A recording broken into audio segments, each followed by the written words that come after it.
अस्सलामुअलैकुम, welcome back to my channel. कैसे हैं आप? अल्हम्दुलिल्लाह मैं ठीक हूँ। उम्मीद करती हूँ आप भी ठीक होंगे। तो आज मैं बना रही हूँ अलसी की पिनिया। तो मैंने कहा मैं इसकी रेसिपी जो है ना वो आपके साथ शेयर करती हूँ।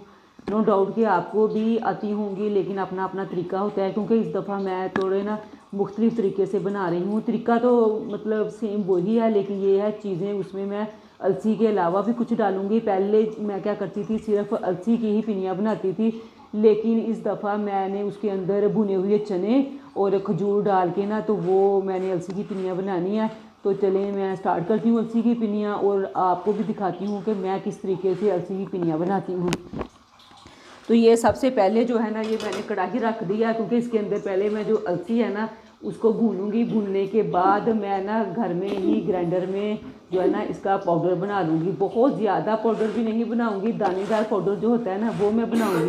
पहले ये होता था कि अलसी ज़्यादा होती थी, किलो 2 किलो की, तो इसलिए फिर मैं बाज़ार से पिसवा लेती थी। इस दफ़ा ये ना आधा किलो की अभी मैंने बनानी है। पिछली दफ़ा मैंने जब ज़्यादा बनाई थी ना तो वो मैंने बाज़ार से ही उसको ना ग्राइंड करवा लिया था। लेकिन इस दफ़ा मैंने कहा चलिए आधा किलो तो है, और भुने हुए चने आपको पता है वो तो बहुत इजीली जो है ना वो घर में ही हम ना पी सकते हैं। तो अलसी भी जो है ना जब फ्राई मैं भून लूँगी ना उसको, तो गर्मा गर्म जो है ना वो भी वो जो मसाला पीसने वाली होती है ना उसके अंदर डाल के तो उसको मैं पीस के तो उसका ना दानेदार पाउडर बनाऊँगी। तो चलें स्टार्ट करते हैं। सबसे पहले ये देखें, ये आधा किलो अलसी है मेरे पास।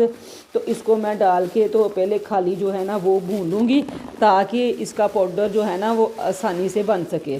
तो ये देखें, ये आधा किलो अलसी थी, ये सारी मैंने डाल दी है और इसको अब मैं भूनूँगी।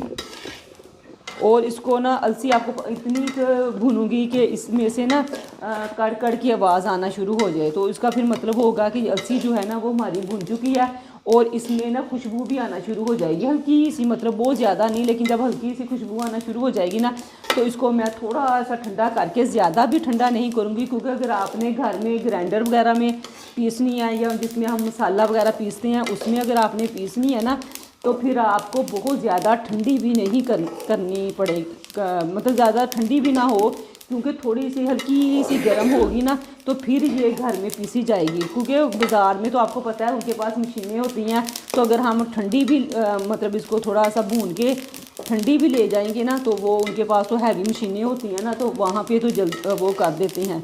तो ये देखें, सबसे पहले मैं ये जो है ना अलसी इसको मैं भून रही हूँ। इसके अंदर कोई मैंने ऑयल या घी कुछ भी नहीं डाला, ये जस्ट खाली कढ़ाई में जो है ना वो मैं इसको भून रही हूँ। तो यहाँ पे अलसी की जो अलसी है ना वो मैंने भून ली थी, और फिर इस दौरान ना लाइट ऑफ हो गई थी, इसलिए मैं फिर बाद में वीडियो शूट नहीं कर सकी। तो अलसी जो भुनी हुई थी ना वो थोड़ी थोड़ी करके ना इस मसाला पीसने वाले जार में डाल के ना तो वो मैंने घर में ही पीस ली थी। और ये बहुत अच्छी तरह मैंने ना इसका पाउडर तो नहीं बनाया था, जैसे मैंने पहले भी बताया है कि दानेदार पाउडर जो है ना वो मैंने रखा था। और उसके बाद ये भुने हुए ये ब्लैक चने थे छिलका उतारे हुए, तो इनको भी मैंने ना 1-2 मिनट तक ना इनको भी फ्राई कर लिया, ताकि अगर इनके अंदर भी नमी है ना तो वो भी ख़त्म हो जाए। क्योंकि आपको पता है कि अगर नमी वाली कोई भी चीज़ डालेंगे ना तो फिर अलसी की पिनिया को ना फंजाई लग जाती है। तो चने भूनने के बाद उसको भी मैंने ग्राइंड कर लिया, और फिर अलसी के आटे में ही मैंने इन दोनों इसको भी मिक्स कर दिया था। और यहाँ पे फिर 1 पाव ऑयल था, उसमें से भी मैंने थोड़ा सा बचा लिया, क्योंकि मुझे बहुत ज़्यादा ऑयल नहीं डालना था। तो इस और फिर ना आधा किलो अलसी थी और उसके अंदर ना 1 पाव डालना था मुझे गंदम का आटा। के पहले ऑयल जो है ना वो मैंने इतना का गर्म किया कि इसमें से ना धुआं निकलना शुरू हो गया।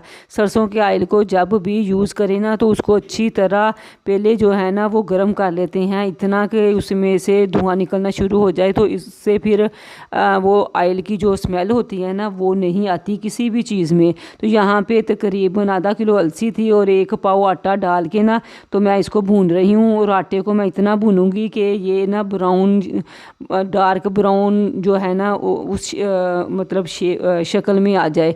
और बाकी अलसी और चने के आटे को मैंने इसलिए नहीं ज़्यादा भुना क्योंकि ये ऑलरेडी जो है ना वो ऑयल के बगैर मैंने भून लिए थे, यानी अलसी और चने के आटे में ना कच्चापन नहीं था। तो आपको पता है जो गंदम का आटा था इसमें ज़रा कच्चापन था, इसलिए मैंने ऑयल को गर्म करने के बाद ना सबसे पहले गंदम का आटा डाला और जब मैंने उसको अच्छी तरह भून लिया और वो अलसी के कलर जैसा हो गया ना या उससे थोड़ा सा कम, तो फिर मैंने उसके अंदर अलसी और चने का जो पाउडर का मिक्सचर था ना मिक्स किया हुआ वो भी मैंने इसके अंदर ऐड कर दिया।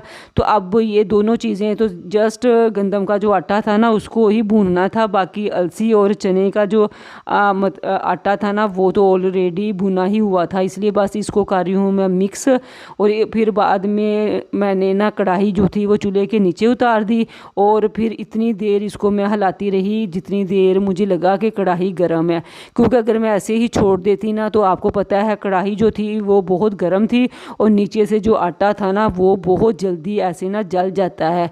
तो इसलिए फिर मैं मुसलसल कढ़ाई में जो आटा था या तीनों चीज़ों का उसको मैं मिक्स करती रही, ये देखें, ताकि आटा जो है ना वो नीचे जले ना। और इतनी देर मैंने इसको मिक्स किया कि कढ़ाई जो थी ना वो नॉर्मल टेम्परेचर में आ गई और मुझे फ़ील हुआ कि अब ये आटा जो है वो नीचे नहीं जलेगा। तो तीनों चीज़ों को, गंदम का आटा, मकई वो अलसी का आटा और चने का जो बेसन कह लें या जो पाउडर था या आटा था, उन तीनों चीज़ों को भूनने के बाद मैंने कढ़ाई को नीचे उतार दिया और फिर तकरीबन 2 गिलास या 1.5 गिलास पानी लेके, तो इतने आटे में ना मैंने 1 पाव भी गुड़ नहीं डाला, उसमें से भी थोड़ा सा गुड़ जो था ना वो मैंने बचा के रख लिया।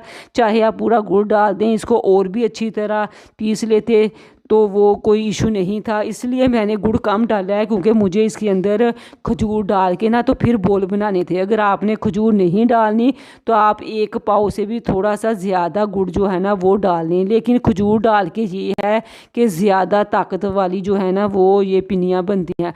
तो यहाँ पे ना मैंने 1 चाशनी भी ये ना सिरा नहीं बनाया था गुड़ का, जस्ट गुड़ को मेल्ट किया और फिर थोड़ा थोड़ा करके मैं ना इस मिक्सचर में डालती गई ताकि ये ना हो कि ये मिक्सचर जो है ना वो ज़्यादा लिक्विड बन जाए और जो है ना इसके बोल अलसी के भी ना बन सकें।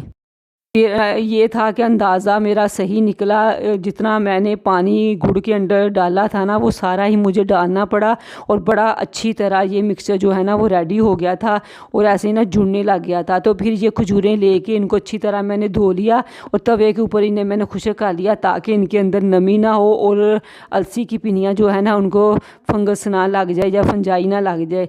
तो फिर एक खजूर उसके अंदर, खजूरों के अंदर भी मैंने गुठलियाँ निकाली थी और फिर ये देखें ऐसे थोड़ी सी अलसी लेके उसके अंदर चाहे आप पूरी खजूर डाल दें या फिर आधी खजूर डाल दें। मुझे ना शुरू में लगा कि शायद पिनियाँ जो हैं वो ज़्यादा हो जाएंगी और खजूरें जो है ना कम ना पड़ जाएं, हालांकि मैं आधा किलो खजूरें लेके आई थी लेकिन बच्चों ने ना काफ़ी ज़्यादा इसमें से पाव खा भी ली थी और ये पाव थी, तो इसलिए फिर मैंने स्टार्ट में मैंने आधी आधी डाली थी, लेकिन जब मुझे फ़ील हुआ ना था कि नहीं ये खजूरें तो बल्कि सही थी अलसी के हिसाब से, तो फिर मैं पूरी 1 खजूर डाल के तो ऐसे छोटे छोटे बोल बना लिए या बड़े बना लें, छोटे, इससे भी बेशक आप छोटे बना लें, लेकिन इससे छोटे बन नहीं रहे थे क्योंकि खजूर भी आपको पता है मतलब थोड़ी सी बड़ी थी।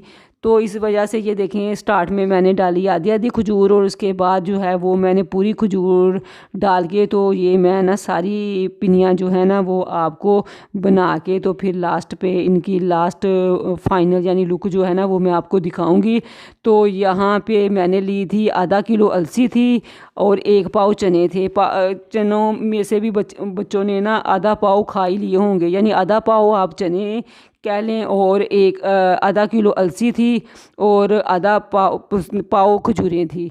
तो ये तीनों चीज़ों को मिला के और पाव से भी कम गुड़ था। तो ये देखें कितनी अच्छी और ज़बरदस्त पिनियाँ जो हैं वो बन के रेडी हुई हैं। इस दफ़ा मैंने ना सरसों का ऑयल बहुत ज़्यादा नहीं डाला था, इसलिए इसमें इनमें ना इतनी चमक नहीं है। और दूसरा ये है मैंने बेसन भी डाला था और आटा भी, तो इस वजह से इनका कलर भी बहुत ज़्यादा ब्लैक नहीं है। तो इसी के साथ वीडियो को एंड करती हूँ। अल्लाह हाफ़िज़।